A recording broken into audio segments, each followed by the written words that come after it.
তাও যদি তুমি ভুলে যাও, তাহলে তুমি সারা দিনের শেষে একটিবার তাকে যদি তুমি মনপ্রাণ খুলে ডাকতে পারো, একবার যদি তাকে তুমি মনপ্রাণ খুলে ডাকতে পারো, তাতেই হবে।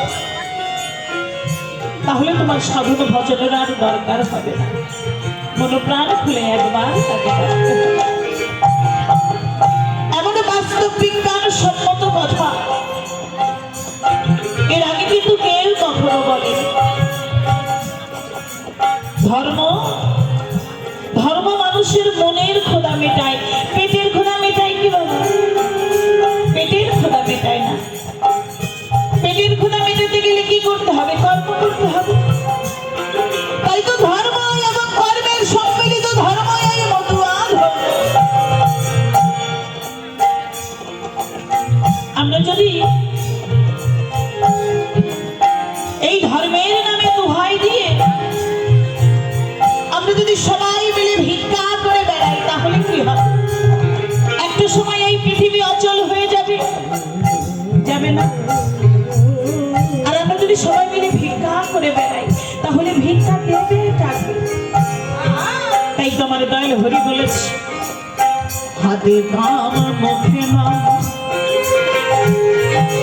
তুমি হাতে কাজে করো আর মুখে হরি নাম করো।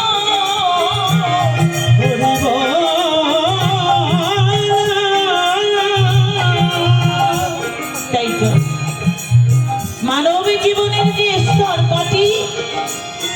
চারটি: ব্রহ্মচর্য, গার্হস্থ্য, বানপ্রস্থ, সন্ন্যাস। তাই এই সংসারে থেকে পালন করা যায়।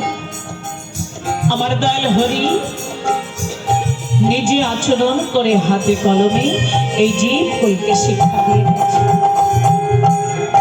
আমার দয়াল হরিচাঁদ দিয়েছে ধর্ম, আর আমার গুরুচাঁদ দিয়েছে কর্ম। ধর্ম আর কর্মের সম্মিলিত ধর্ম মতুয়া। একজন পিতা সে তার সন্তানকে মাল ভর্তি নৌকা দিয়ে বলেছে যে ঝড় তুফানের মধ্যে তুমি বাণিজ্য করে সন্ধ্যার সময় ঘরে ফিরে আসবে। অনভিজ্ঞ সন্তান হয়তো আর কোনোদিন ফিরে নাও আসতে পারে, তাই না কি বাবা?